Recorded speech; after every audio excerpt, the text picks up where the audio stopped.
Fala aí, pessoal, tudo certo aí? Então, esse vídeo aqui, pessoal, é para falar um pouquinho aí para vocês, comentar, né, a respeito da Revolução Científica do século XVII, tá? É muito interessante, muito importante a gente ter aí algumas ideias aí na nossa cabeça a respeito desse período, né? Um período muito importante, né, que aconteceu lá na Europa, né? Então eu vou falar o que foi isso aí, né? E algumas pessoas aí importantes, né? Que serviram aí para dar a base, né? De desenvolvimento desse momento tão importante aí para a história europeia, certo? A Revolução Científica do século XVII, tá bom, pessoal? Então, o que a gente pode falar, né? A gente pode falar que esse contexto do século XVII lá na Europa, ele foi herdeiro do que havia acontecido lá no século XVI, né, que a gente não pode esquecer daquela perspectiva do Renascimento, né, do Renascimento cultural, certo? Em que várias coisas passam a vir à tona, né? A Europa ela passa a se transformar de tal jeito, né, que vai ser irreversível o processo. Então, por exemplo, né, é o momento do antropocentrismo, do individualismo, né? Momento em que as pessoas, os pensadores da época estão trazendo coisas novas para serem debatidas, estão construindo coisas novas, né? O homem do Renascimento é o Leonardo da Vinci, né? Um cara que fazia tudo, inventava tudo, um cara que era desde anatomista até propriamente uma pessoa que entendia de aviões, de máquinas voadoras, construía, desenhava máquinas voadoras, enfim, tudo isso aí.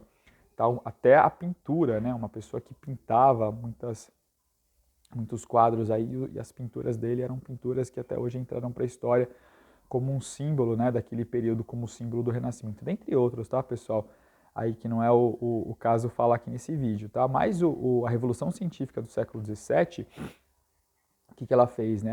Ela traz à tona, então, ela é herdeira lá do que estava acontecendo naquele momento lá na Europa, no século XVI, do Renascimento, tá? Então, é um passo adiante, né? A Revolução Científica do século XVII foi um passo adiante, certo? É um momento, então, em que vão se desenvolver algumas tendências lá no pensamento, tanto o pensamento científico, quanto no pensamento da política, das artes, tá? Que vai ser deslumbrante, vai ser extraordinário, certo? Questões extraordinárias vão surgir, vão ser colocadas em pauta, tá? Então, por exemplo, eu vou citar o exemplo para vocês do Galileu Galilei. Galileu Galilei, pessoal, ele é um homem da Revolução Científica do século XVII e ele traz à tona uma série de coisas. Ele aprimora, por exemplo, né, a teoria heliocêntrica, né, do Nicolau Copérnico, muito importante. Tá? Ele traz, então, essa nova estrutura de pensamento sobre o universo, tá? Algo extremamente importante aí. Né? Algo que fez, certo, com que o Galileu Galilei ele fosse perseguido, né? Fosse perseguido pela Igreja Católica, né? A ponto dele ter que negar tudo aquilo que ele tinha escrito, né? E a ponto porque é, preparavam jogá-lo na fogueira, certo? Então ó, a igreja chegou e falou: ó, Galileu, é o seguinte, você tem que, o que é isso aí que você escreveu, é verdade mesmo? Ele falou: não é verdade. Ele teve que renegar, teve que negar tudo aquilo que disse, renegar os estudos dele para tentar aí sobreviver. Mesmo assim, ele acabou sendo preso e acabou morrendo preso, né, na prisão, tá? Então, Galileu Galilei, certo, pessoal? Um nome importante aí dessa revolução científica do século 17, né? Um outro nome importante é o Newton, né? O Isaac Newton, né? Todo mundo conhece aí o pesadelo aí dos alunos aí, né? O pessoal que estuda física aí bastante, né? O pesadelo dos alunos, né?